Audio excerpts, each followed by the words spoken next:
Assalamualaikum warahmatullahi wabarakatuh. Masih lemes ini siswa saya ya. Baik anak-anak, sebelum kita memulai pembelajaran hari ini, ada beberapa hal yang perlu Ibu sampaikan. Nah, yang pertama nih, yang kalian lihat di layar monitor ini ya, itu resiko sosial dan etika penggunaan AI. Nah, pernah mendengar AI enggak? Pernah menggunakan AI enggak? Apa sih AI yang pernah kalian pakai? Gemini, ChatGPT, Cici, Canva. Oh ya, berarti secara tidak sadar kita sudah menggunakan AI atau berhubungan dengan AI, gitu ya.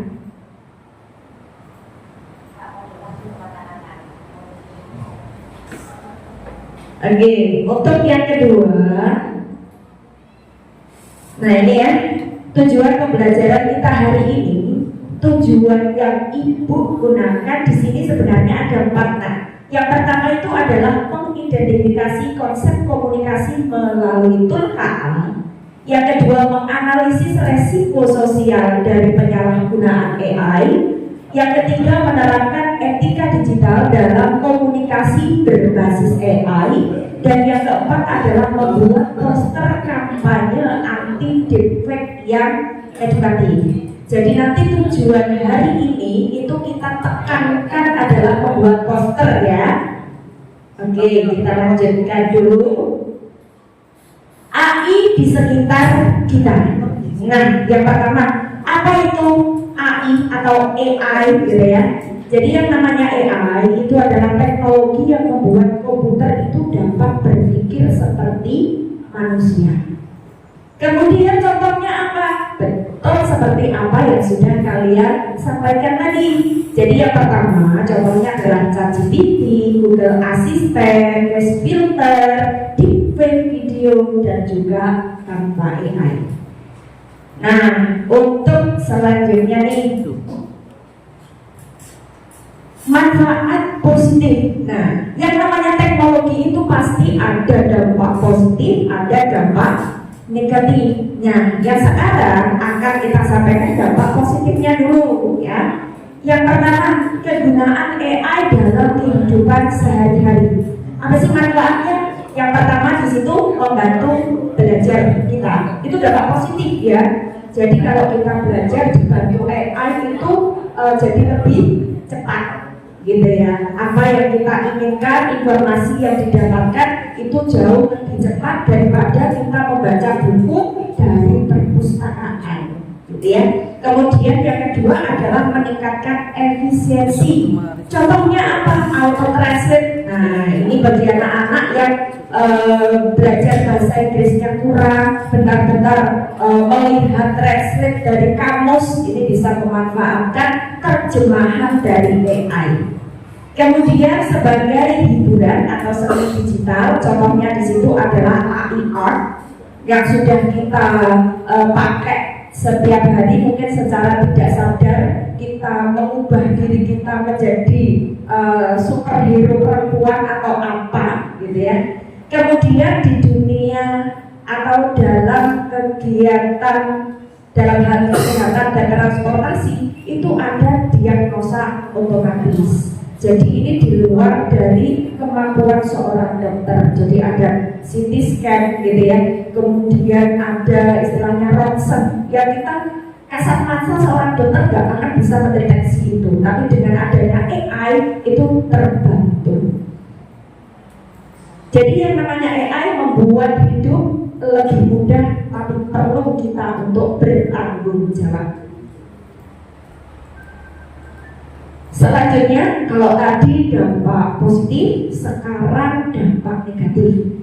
Nah, resiko sosial penggunaan AI yang perlu kita waspadai yang pertama adalah deepfake. Apa itu deepfake? Memanipulasi gambar untuk menipu publik.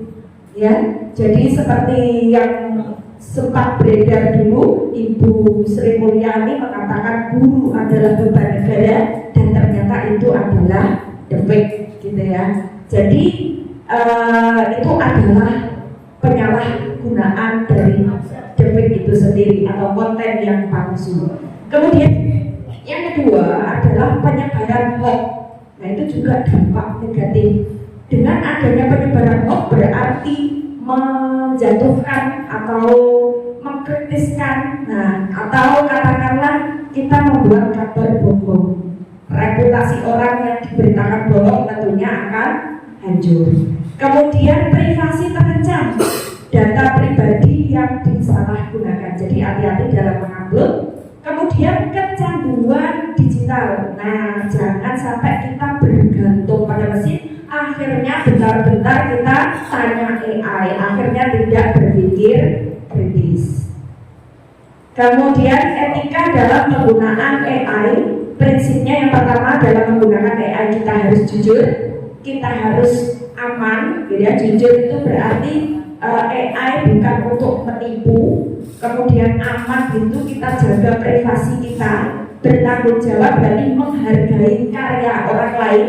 Kemudian kritis, tidak langsung percaya dengan hasil AI. Apa yang kita dapatkan, kita cek kebenarannya menggunakan alat deteksi atau Google Check Factual begitu. Baru kita sebarkan. Itu yang namanya kita bijak dalam bermedsos.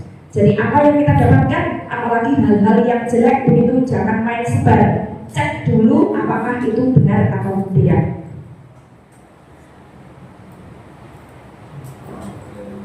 Nah, ini adalah kasus defek video atau gambar palsu, mengganti wajah sudah biasa, kemudian membuat orang terlihat berbicara padahal sebenarnya tidak. Jadi apa yang kita lihat nyata itu belum tentu fakta. Kemudian dampaknya apa? Menyebarkan kebohongan, merusak reputasi, bahkan memicu konflik sosial. Nah, sekarang penerapannya ini ada dua. Coding berarti kita membuat simulasi deteksi gambar palsu, dan kecerdasan AI kita menggunakan ChatGPT atau Canva AI. Kemudian untuk proyek poster, nah sekarang kita masuk ke proyek ya, karena tujuan kita hari ini adalah untuk menghasilkan suatu produk atau proyek. Saya minta semua anak-anak untuk membuka ChatGPT-nya. Ya, silakan diketik aja di Google ChatGPT, gitu ya. Silakan masuk ke ChatGPT-nya. Sudah masuk semuanya? Oke, kalau sudah masuk semuanya, kita akan membuat poster digital edukatif untuk mengingatkan teman-teman kita tentang bahaya manipulasi gambar atau video berbasis AI. Langkahnya yang pertama, kita buat promptnya terlebih dahulu, ide. Kemudian yang kedua, kita rancang poster digitalnya. Yang ketiga, kita sajikan. Dan yang keempat, kita publikasikan. Oke, langsung saja. Untuk promptnya, saya minta sekarang silahkan semuanya dibuka ChatGPT-nya. Kemudian tuliskan seperti ini. Buatkan saya tiga aja ya, tiga udah banyak. 3 ide prompt untuk membuat poster kampanye anti deepfake. Edukasi teman sebaya soal bahaya manipulasi gambar atau video berbasis AI, maksimal 500 karakter. Kenapa saya gunakan maksimal 500 karakter? Karena biasanya hasil dari video, hasil dari gambar ini biasanya saya buat animasi, sehingga gambar tersebut maksimal untuk saya bisa mendapatkan free itu biasanya 500 karakter. Kalau lebih itu saya harus bayar dan upgrade. Jadi saya buat seperti ini dengan karakter utama. Nah ini silakan karakter utama diganti ya anak ya. Kalau Bu Susi lebih suka ke Sun Gokong, berarti nanti kalian bisa ganti Doraemon, bisa ganti misalkan Shinchan dan lain sebagainya. Kemudian dengan latar belakang sekolah, nanti sekolahnya ditulisi ya, UPT, SMP apa gitu. Kemudian posternya buat yang 9:16 biar nanti pada saat sudah jadi bisa kita upload di TikTok, begitu ya. Jadi contohnya di situ kita masuk di ChatGPT menggunakan prompt ini, ya. Sudah diketik semuanya anak? Sudah ya. Nanti hasilnya pada saat sudah diunggah di medsos itu nanti dikirimkan di grup WA ya. Nanti kita berikan semuanya hasil kalian itu seperti apa. Anak satu dengan anak yang lain harus berbeda. Kenapa? Karena kita harus kreatif gitu ya. Oke, silakan. Jadi dari ChatGPT itu idenya kita tinggal pilih anak-anak nanti suka yang mana gitu. Jadi kalau misalkan suka ide yang pertama ya sudah buatkan gambar ide yang pertama begitu. Kalau suka ide yang kedua berarti ya kita buat ide yang kedua begitu.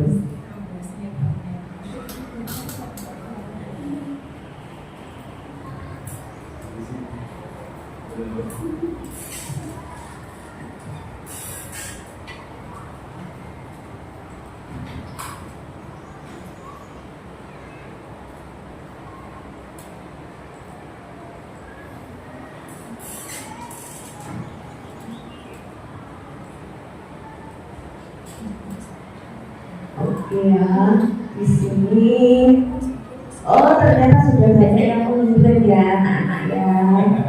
Oke, pintar. Nah ini ya contohnya. Tadi yang kita buat prompt itu contohnya kayak gini anak-anak ya. Nah, buatkan prompt 3 ide poster anti debate dengan karakter utama terserah kalian. Kemudian dengan background UPT SMP Negeri 1 Jelu, begitu ya. Kemudian dikasih tanda kurung sebuah sekolah yang rindang, hijau, bersih. Nah, itu sesuai kreativitas kalian nanti ya. Kemudian akhirnya jadilah prompt seperti ini. Terus dari prompt 1, prompt 2, prompt 3 suka yang mana ya? Nah, itu tinggal di copy paste aja promptnya. Jadi prompt yang pertama misalkan poster edukatif bertema anti debate menampilkan Sugomo berdiri gagah di depan gerbang UPT SMP 1 Jember yang rindang dan hijau. Ia memegang tongkat ajaib runyi bang yang memancarkan cahaya emas dan seterusnya. Kita pengen tahu kalau misalkan sudah menjadi sebuah gambar kayak gimana ya.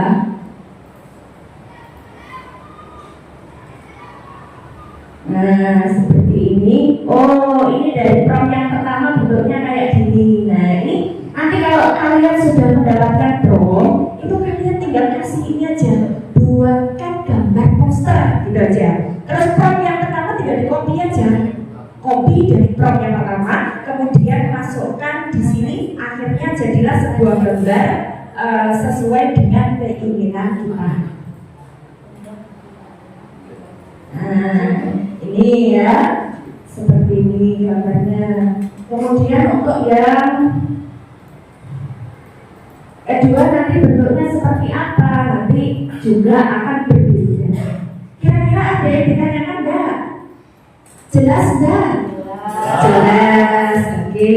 Kalau sudah jelas jangan lupa tugasnya dikirim melalui grup WA ya. Oke, sekarang Bu Susi pantau dulu siapa yang sudah kirim.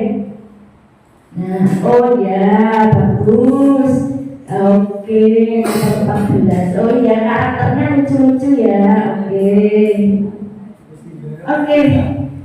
Baik, mungkin hanya itu yang bisa Ibu sampaikan terkait pembelajaran proyek hari ini. Tetapi ada PR ya, bagi yang belum selesai tolong nanti diselesaikan. Bu Susi tunggu sampai jam 24 harus dikirimkan ke sini, ya.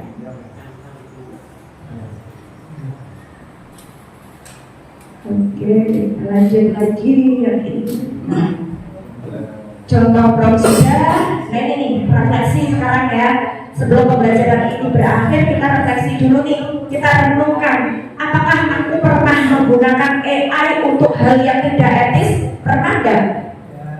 Semoga tidak. Jangan sampai temennya karena dibuat lucu-lucuan, dibuat bercanda, akhirnya temennya dibikin apa gitu ya. Jadi saya hanya bercanda Bu, saya hanya lucu-lucu. Bercanda itu bisa mengarah ke bullying loh ya. Hati-hati. Terus yang kedua, apa dampaknya jika semua orang menggunakan AI tanpa tanggung jawab? Apa dampaknya? Bisa merusak reputasi, gitu ya.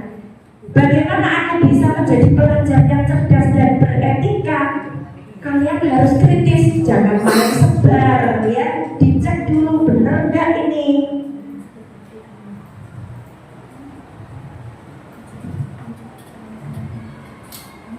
Nah, kalian juga harus kreatif. Main AI itu main prompt, jadi kita harus kreatif di sini. Kemudian etis, ya. Etika kita, ya, moral kita, perilaku kita harus bertanggung jawab. Terus kolaboratif, seperti tugas hari ini sebenarnya tugas kelompok anak-anak ya. Jadi nanti itu 4 anak itu jadi 1. Tetapi karena Bu Susi ingin semuanya bisa, nanti yang paling bagus itu nanti dipilih sebagai tugas kelompok. Tapi saya ingin tugas individunya kalian juga membuat, gitu ya. Jadi ada dua tugas. Oke. Nah, selanjutnya yang terakhir nih, AI adalah alat bukan pengganti manusia. Gunakan AI untuk menciptakan kebaikan, bukan kebohongan. Menyebarkan ilmu, bukan hoax. Menginspirasi, bukan menipu. Teknologi yang hebat membutuhkan moral yang hebat, bukan. Oleh karena itu, yang namanya AI itu ibarat sebuah pisau. Dia bisa membantu kita, dia juga bisa melukai kita. Sehingga anak-anakku semuanya, mari kita lebih bijak dalam bermedsos dan menggunakan AI. Kenapa? Karena apa yang kita lihat secara nyata belum tentu itu adalah fakta. Terima kasih. Dan mungkin hanya itu yang Ibu sampaikan. Dan akhir kalam, wassalamualaikum warahmatullahi wabarakatuh.